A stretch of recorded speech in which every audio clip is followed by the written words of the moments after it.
So, welcome, Anna. Thank you. Thanks for having me. I want to tell you that this is probably the first time that we have had a company that is in the engineering space. Awesome. So, yeah, Awesome. even though we have a ton of clients that do that, I'm really happy that you're here and that you can kind of articulate what this is We're for a us. special breed. Yeah. So, tell me about your business. Tell All the right. world about your business. Sure. So, Yeah. Dudley Engineering is a structural, geotechnical, and environmental engineering firm. Okay. We started out as a structural engineering firm. My husband actually founded the company, and he is a structural engineer. I joined him in 2020. I'm a civil engineer, but I Okay. joined him to kind of help run and grow the business. And then last year, we brought on another kind of key team member, and that was Taylor Stinson, Okay. who brought the geotechnical and environmental expertise. So, Well, for the audience, what does that mean? Geotechnical. okay, so Yeah. structural, we're talking about making sure buildings stand up. Okay. Geotechnical, we're talking about making sure the soils underneath those buildings allow it to sustain and maintain. Yeah. Okay. So Okay.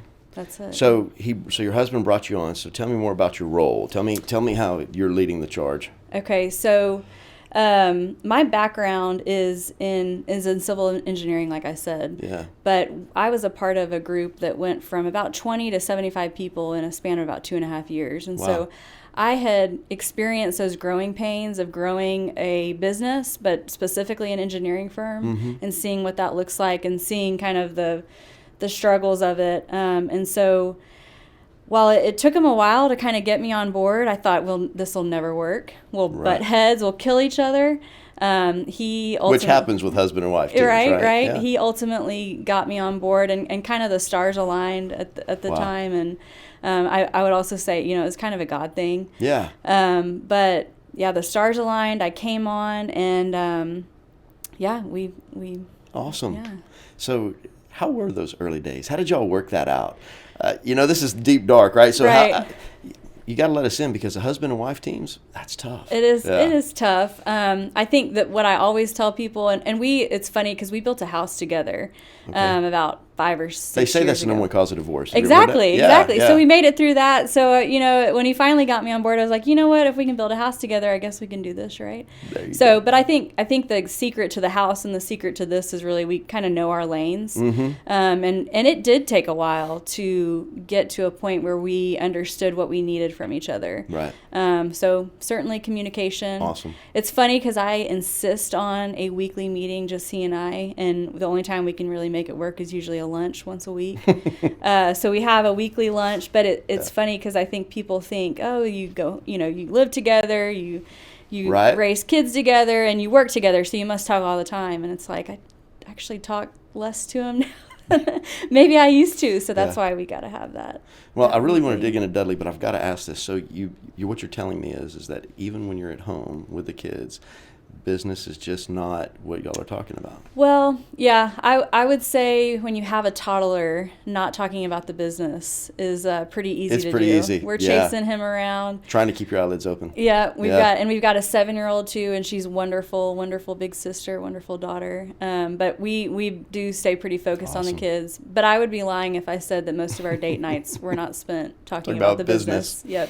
Yeah. Before we start, I told you my wife and I do the same thing. Yeah. We really do. And she's a rock star and way, way smarter and better. But at the end, it's the same thing. And we'll actually go to dinner and say, okay, no business. And by the end of it, it's dreaming, It's right? fun, It's right? fun. That's it. Yeah. It is. It's we are dreaming together, and just always thinking about ways to make it better, Yeah. for the group that we have, and Yeah. thinking about the really long-term vision of things. So Right. it really doesn't feel like work most of the time, even Right. throughout the week. Right.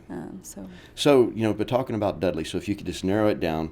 So could we just say you build things? I mean, is that that's really it. where you're That's at? the essence of it. Yeah. We create the drawings to allow people to build things. Wow. I'd say that. Okay, that's awesome. And so what I want to do is I want to start talking about your team, Okay. right?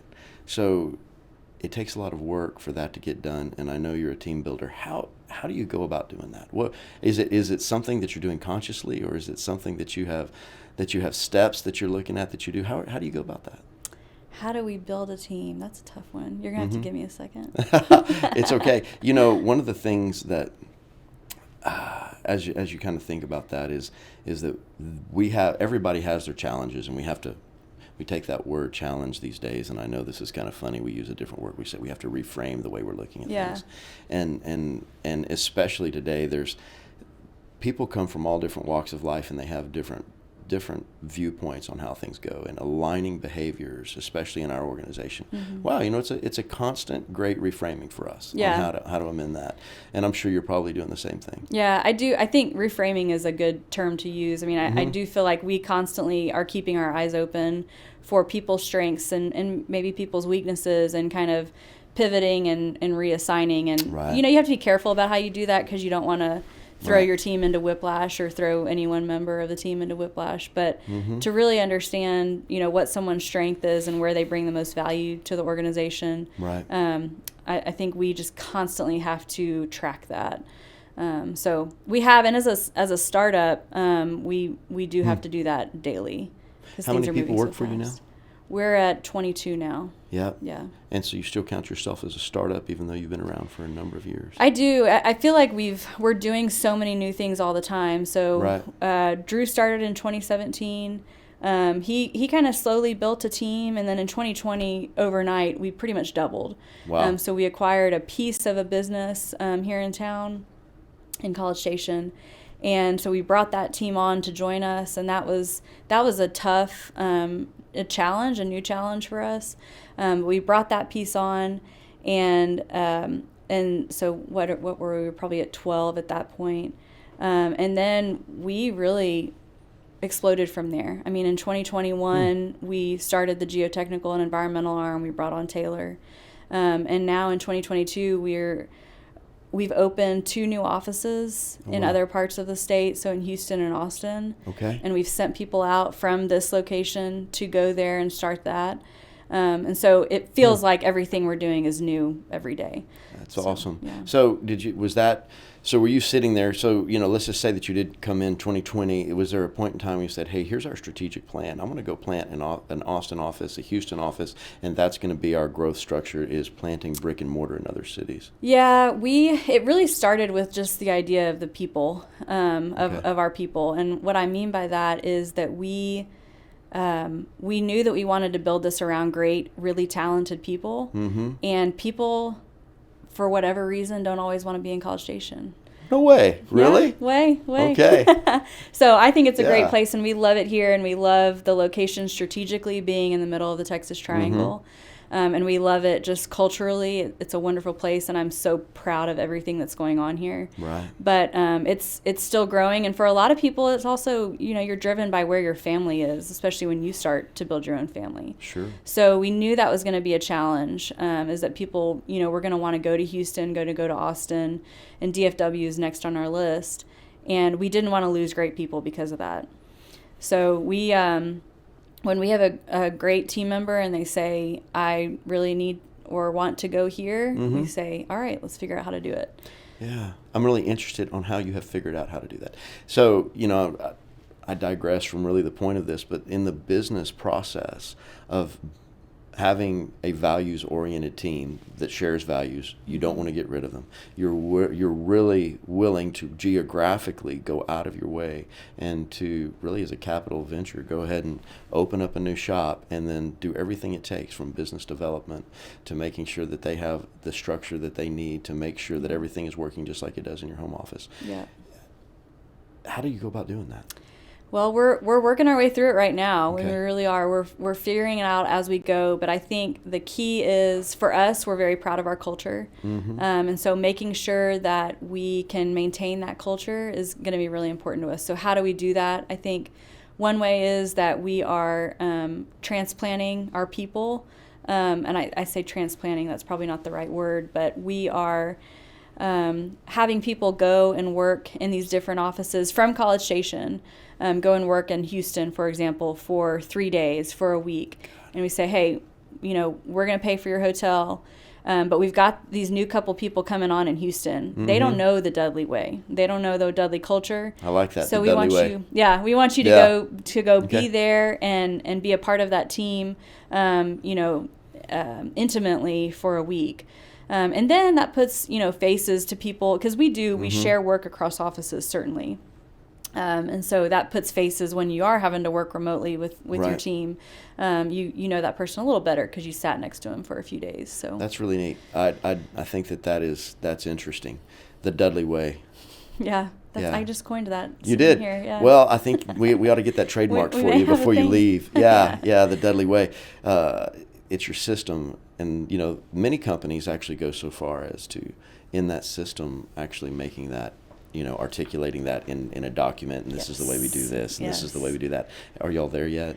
Oh, I think we're doing a really great job of that. That's something I would brag on us for, is Okay. having established mission and vision and values for what we want to do. And even to the year by year, we get together every year as a whole team, and we've done this will be our third year to do this, where we do some really intentional vision planning for the following year. Awesome. So for 2022, that was to establish our systems, our processes, our templates, our standards really very clearly, so that foundational team that we have now is very clear on what it is, Okay. is very clear on what we have available, those tools that are available. In engineering, templates and details are really important. And so having those established and really well refined throughout this year Right. means that we have an entire team that those 20, 25 people are going to know those tools really well. And so when we grow what we hope to be explosively in the coming years, Right. we have a whole set of people that know the way, know the Dudley way. Know the Dudley way. It's funny, through my experience in years working with C-suites and other groups, in marketing and others, is that I find that there are two types of people that become CEOs. And it's not who you think they are, probably. Number one is usually an engineer fills that CEO slot. Yeah. Or number two, it's the accountant. Really no way around it, right? Yeah. That I find it over and over. Which you would think that as analytical as engineers and accountants are, that things would become very rigid. Things would become very hard. It would be very ones and Too zeros, much black in the and weeds. white. Yeah. But that doesn't seem to happen. Why do you think it is that engineers make really great executives? I think engineers have a bad rap maybe for being only being able to stay in the weeds and be very detail oriented. But ultimately, if you're a great engineer, you have to be able to see the big picture Right. and understand the reasoning around everything. Yeah. And so I think those types of engineers that make great CEOs are the ones that can, pull out of the weeds, see the big picture, stay focused on that big picture, and not Right. get pulled back down. So with all y'all are doing with y'all, that's a big, good Texas I love it. colloquialism, right? But as it goes, how is it that you are transferring all of that value to your clients? How is it you go about doing that? Because I think that's the biggest part of what we Yeah. talk about is how because if you're successful, your clients obviously love you and you're actually doing a good job. So how are you doing that? We, I think we stay very true to those values. And so we've got 4 core values that, I'm proud to say, I think you could ask anyone on our staff and they'd be able to tell you not only right off the bat what they are, but what they mean. Okay. We over communicate on our values. So I think that's really important, right? You want to tell me what those values are? Yes. So Go for it, yeah. passionate. Okay. We are passionate about what we do, about our structural engineering, about geotechnical engineering, and we know our stuff really well. We study it. And we want to constantly not only know it ourselves, but help educate our clients and our collaborators who sometimes have to understand those concepts to understand why we're Okay. recommending what we're recommending. Right. So being very passionate about that and knowing our craft is passionate. Construction-wise is another term that we've coined. Oftentimes, engineers get a bad rap for not knowing what goes on in the field, not knowing how things get constructed. Right. And so construction-wise was something that was really important, that really drawn from Drew, but that we've made a point to get, our entire team really good at, is understanding how things are constructed, making sure people get out in the field, and having clear constructible drawings. You know what? And I rabbit trail for a second. Sure. It's very curious because everybody that comes into this podcast and we start to talk about what one of their core values are, they all, and I paraphrase, they all talk about themselves as being a coach that never sees the court, and that they're purposeful about making sure that whatever that end piece is, that they know every piece of it and are involved enough to see, and that you're saying the same thing, so that they can see what their good ends up looking like, and that Yes. helps drive and help their Yes. client as well. Yeah. Yeah, and when we're out in the field, we also actually we have clipboards, where the engineers will bring out the plans and they're looking at the clipboards. At the top of the clipboard says, "Ask the contractor what we could do better." Wow. So we're constantly seeking that feedback from our friends in the field, Awesome. so we can do it better next time. Yeah. Exceptional communication is the third one. Okay. So another characteristic of engineers that we get a bad rap for is not being great communicators. Maybe it's Why is that? Why maybe is- it's yeah. that we're introverted. Sure. We're shy sometimes. We're nerdy. We're just into the weeds of things. But being exceptional communicators, not only in terms of communicating clearly, but also quick responses.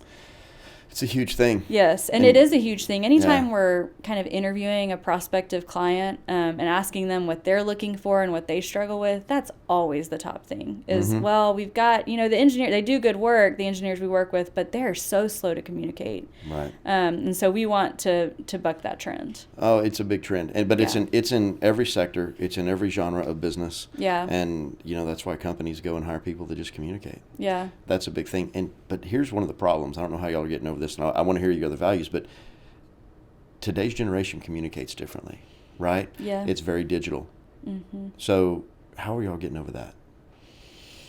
And I'll give you a good example. Yeah. So, within the oil field, and I've spent my time there, it used to be that the communication between whoever the contractor, the business partner, as they say today, and the company man was all verbal. Yeah. And today, it's not. No way. No, it's no Text way. messages, Makes things right? really hard to sell. Yeah. Yeah. Yeah.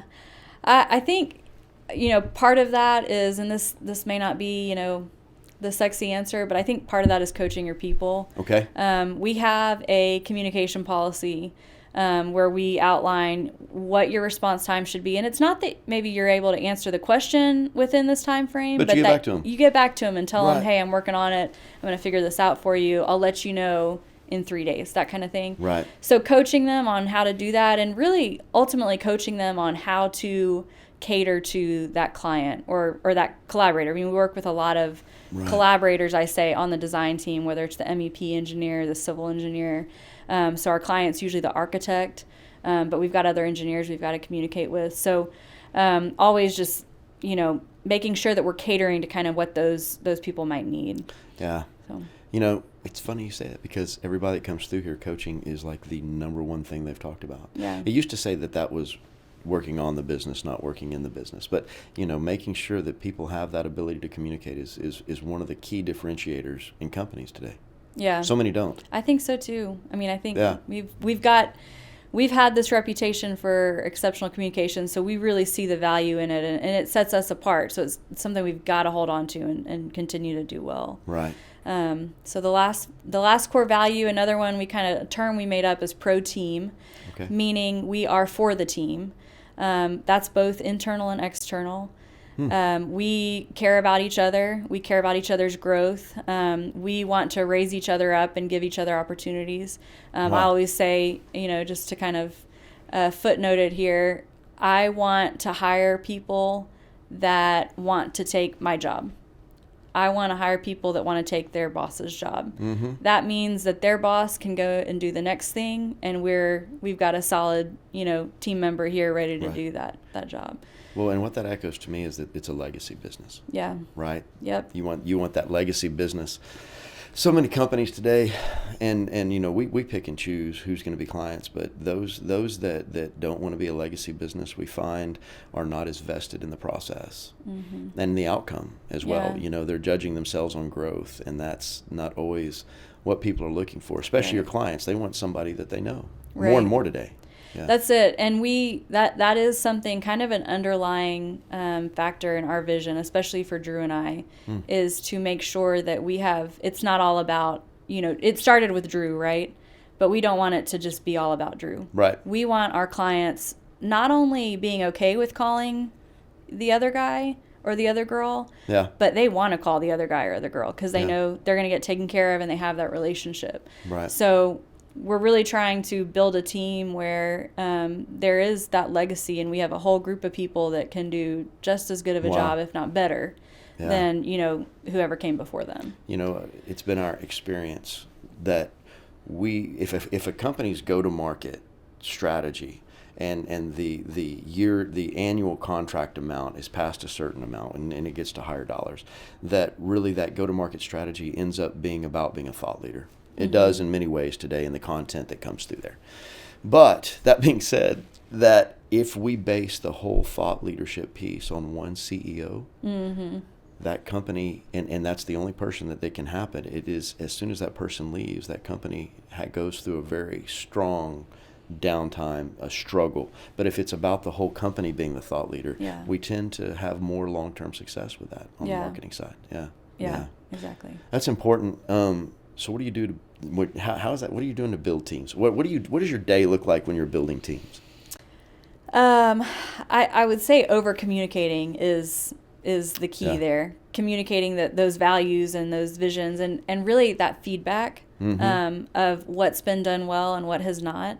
I think that's something that's differentiated us, is being able to provide that feedback, and whether that be the just-in-time, on-the-project kind of stuff. Hey, you didn't detail this very well. Did you really think through this?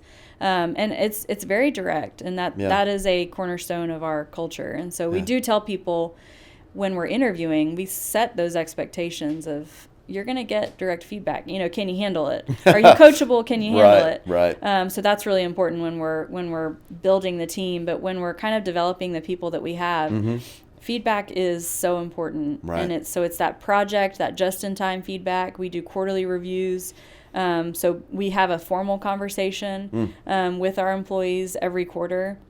And not only do they get to see where they stand and what their performance is like, they get to hear from their peers. They get to hear from their managers that they've worked with. They get to hear from maybe people that report to them, and what the feedback is about how their performance is, how they can improve. They get to hear from their clients about what they've been doing great. Really? So you go as far as to actually do the feedback and the customer's experience and what that sounds like. Yeah, we do that, and it's kind of the 360-degree review. Okay.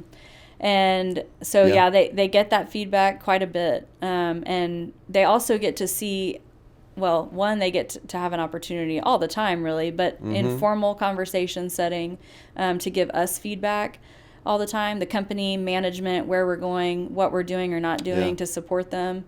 So we hear from them. And then they get to see a lot of the how the company's doing from a financial perspective. And, we really have a conversation about how we're doing there. Yeah. Well, but the thing so I'm going to go back to your client being able to really articulate how service is, right? When you very first get the client, how do you articulate that you're going to ask that out of them? I mean, I'm sure that they don't mind doing it, but how do you start that? As far as getting that feedback? Yeah. I don't know that we've really prefaced it. We tend to just send and we want to be respectful of our clients' time, certainly. So we try to keep it very kind of short, and then of course if they have a lot to say, they'll say it. Right. But asking the basic questions, and again, they center around our core values. How did this person communicate? Was she pro team? Did she take a helpful approach? Right. When a conflict came up? Did he were our drawings construction wise, the drawings that he gave you? So all of those kind of things, we center around those core values and kind of let them take it from there. Wow, very customer oriented. Yeah.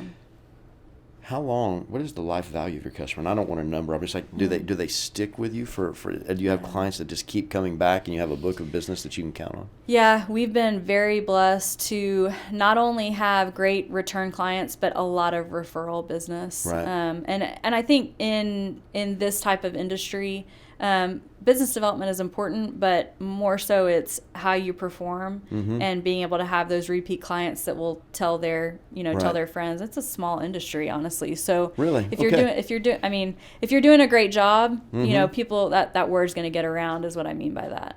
What do you do for BD? Do you have designated engineers that are doing BD? What do you do? We have a few people that really enjoy that, and they have strengths in that, and but it's not something we do heavily at this point. We have in this year, our goal was really to pull back, rein it in, and focus on our systems, our values, our internal processes and tools. Right. So we intentionally said we're not going to go seek out new clients. And this of year. course, you started getting a bunch of new clients Right. when you focused on the other thing. And we set our Yeah. goals, our financial goals, we set that way. Right. And then we, the first half of the year, I mean, it was insane. Right. Probably 30% over where we wanted to be. Yeah. But we've reined that back in. And at this point, sometimes we have to turn down certain types of work so that we can, invest in ourselves And do a so that quality we can do job. better next time. Right. So Absolutely. that will be on the horizon in the coming years, but for right now, we're really Yeah. keeping it close to the vest as far as our clients. Well, and I think that's a wonderful thing. If you know what your bandwidth is and you can deliver what you say you can deliver, then Yeah. that's the best way of Yeah, doing it. yeah. In a way, it's a kind of a supply and demand thing, right? Yeah, yeah. If there's a demand but your supply is lower, it also kind of puts you in that place of being, the gold standard. Yeah. Right, and Yeah. that's where you need to be. Yeah, that is really awesome. Now, through all of this, it all sounds cheery. Now, I'm sure that there was a moment, right, where Sure. y'all were up at night and you're going, "How are we ever going to pull this off?" When was that moment? Definitely. I think the hardest thing that we've had to do is we've had to let people go. And that is hard because I mean, that's one of the hardest things a person could go through is to lose their job. Right. It's hard, on you having to do it and make that decision. Mm-hmm. It's just heartbreaking. Right. But at the end of the day, we've done it, and I think that we're better for it because if there's nothing more draining to an organization than to keep people, on the bus, so to speak, that just don't fit. Right. And aren't providing value. It's very demoralizing to your team that is providing a lot of value. Yes. And so we do make those hard decisions when we have to. That is so hard. Yeah. It's almost really hard in the beginning, though, because a lot of people, it's hard to tell whether or not they're producing, right? Especially if you're busy enough, and that whole metaphor of being on the ship, and you have somebody steering the ship, you have somebody along for the ride, and somebody drilling a hole in the ship while you're moving. You can pick out the ones that are drilling the hole, right? Yep. But the ones that are just along for the ride Right. sometimes blend in. Yeah, that's killer. And you're starting to hear this term, this quiet quitting term. This is the third time in 3 days I've heard that term. Oh my gosh! Yes. It's so sad, Yes. to hear that sentiment from people, employees, and it's such a shame for employers. I mean, to Right. me, it means we have as a society, maybe. We have a culture of not managing our people very well, not managing not only their production but their Right. opportunities. Right. If people are in your company that aren't excited about what they're doing, then why Right. are they there? Right. I mean, that's to me, I think on the employee, go find something you like to do. Mm-hmm. How shameful to be sitting around hating your job and not pouring Right. yourself into it. And it's really not fair on the client. It's not fair on the client. And that's the main focus. They're the ones that are actually our bosses. Yeah. Yeah. Right? And they drive that. You're not for being sure. a good steward of your client's money, and ultimately it doesn't do well for society. Right. I'm not giving any excuses. I think that in a way we have kind of done that to ourselves, though. Yeah. Right. And there's two forms of that. Number one is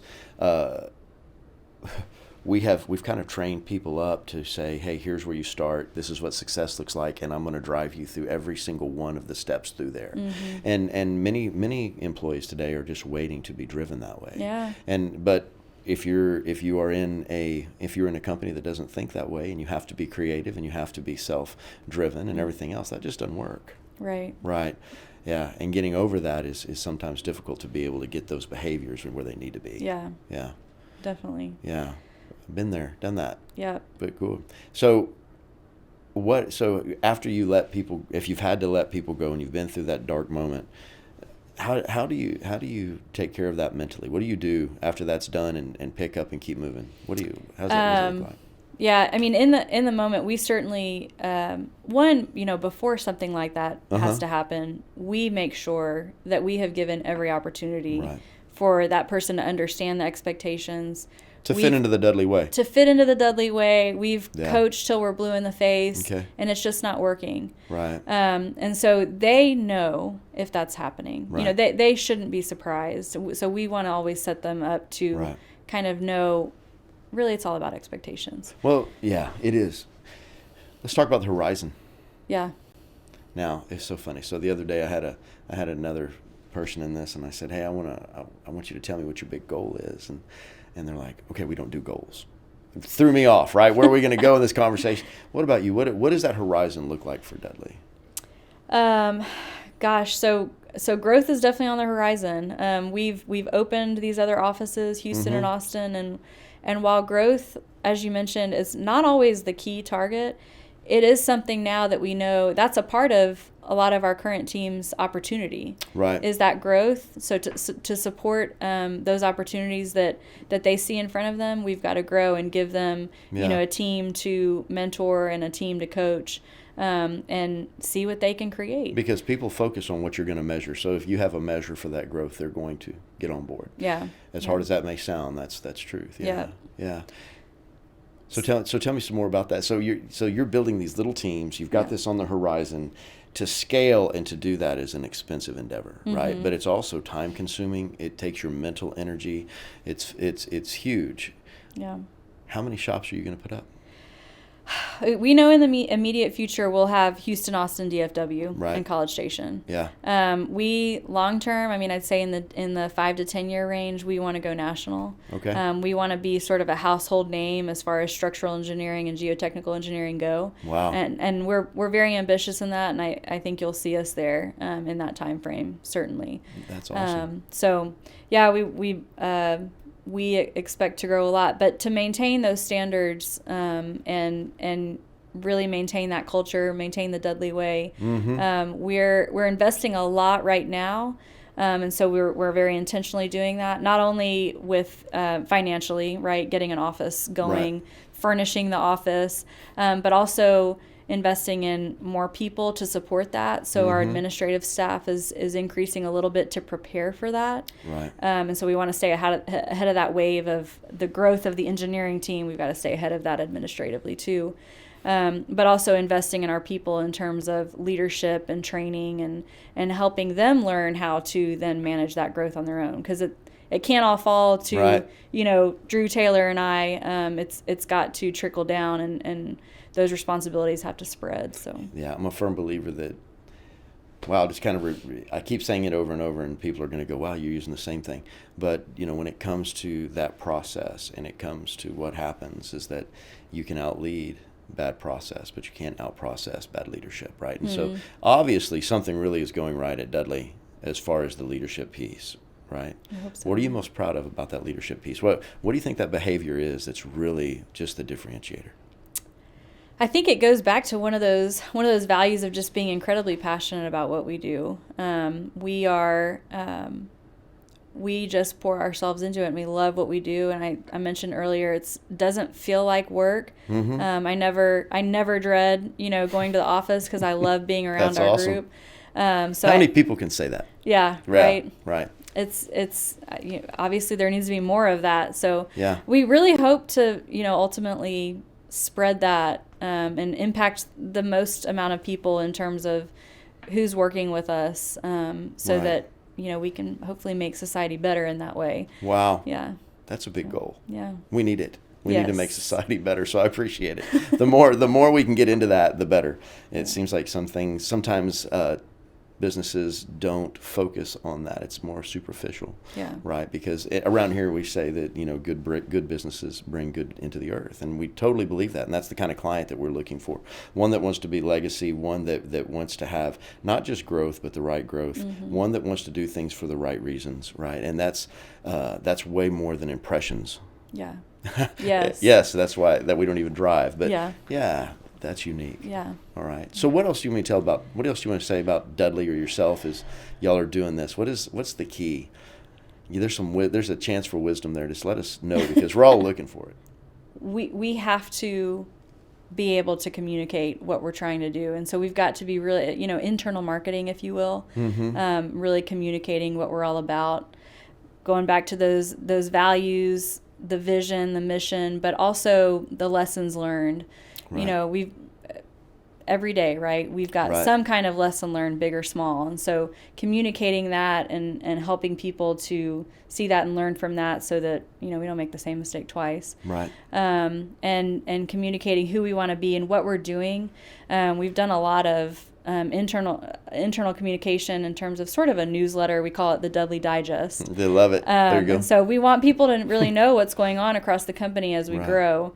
And so, you know, talking about who we're interviewing, who we're hiring, who's coming on when, talking about events that are going on, talking about reminders. You know, your next opportunity to get Dudley swag is you know, here. Sure.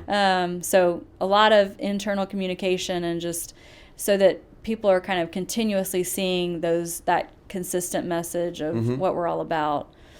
That is a huge piece, that internal piece. Mm-hmm. Quick story, I had a grandfather figure growing up that, you know, I think he probably worked for DuPont for 45 years. Oh, wow. And at the end, they actually gave him the gold watch. And there's a deeper story than there, and I won't share it here, but man, did he really have to do some sacrifices. He worked in the sulfur unit at DuPont. Wow. If you've ever smelt the sulfur unit, Yeah. but he did it his Civil entire life. engineer here. Yeah. Sulfur. Sulfur. It was horrible. But at the end of it, they took care of him, and he took care of them. Yeah. And even though he worked at the sulfur unit after 40 plus years, he retired and he was a multimillionaire. But he was very humble in how he spent money, but he took care of everybody. That's the kind of culture, you know, that folks are there. Around here we say we got to get across the ice. And that means there's going to be tough things you have to do day to day in work, Yeah. right? And we're going to do that for the client. We're going to make it through, and everybody's going to make it with us, and we're going to be successful. But that's our idea. We want people to leave with a gold watch. Yeah, that's Yeah. exactly right. And that is another thing that's been really important to us. We Right. talk about that legacy. We're bringing people into equity, so it's not just Drew and I in Right. ownership. It's Oh, there you go. it's the next generation that's coming into equity. As soon as we feel like they're meeting these expectations sort of an owner, taking ownership, having that passion, representing what we're all about, we're giving them those opportunities. And So incredible. There's a big difference between being an employee and then your viewpoint when you're an owner. yes, Yeah. you think about things in a Totally very different. different way. Yes, Yeah, that is incredible. Y'all are doing a great job. thank you so And, much. you know, and I also think about your children, what they're going to get into someday. You know, not that they will, but man, there's that chance, right? That probably brings you a Possibly. lot of pride. Yeah, fun story. So we're building our office building here in College Station. We've got a new office coming Who's doing early the drawings? next year. Just kidding. Yeah, it's some Yeah. Some scrub other- structural engineering. No, but we had our foundation poured about 2-3 weeks ago, and Congratulations. our daughter, 7-year-old, told, because the pour was very early in the morning. I think it Yeah. started about 2 or 3. She said, I want you to wake me up so I can go out and see it. And I said, really? That's awesome, Ella. And she said, yeah, the concrete truck is the coolest one. I That just is want to see it awesome. in action. And she's There it all is. about it. In fact, we're about to pour the parking lot Yeah. here in the next week. And she said, you need to wake me up for that.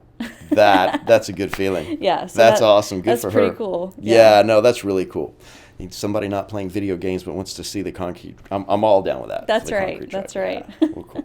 Well, hey, thanks for coming in. I Thank appreciate you. it. But I think people have a better viewpoint now who Dudley is. So many people think engineering firm, cold, Yeah. whatever, and it's not. Yeah. It's No, not. definitely not. It's a real business with real people doing great things. Oh, yeah. Awesome. Thank you so much, Chris. Yeah, we appreciate it.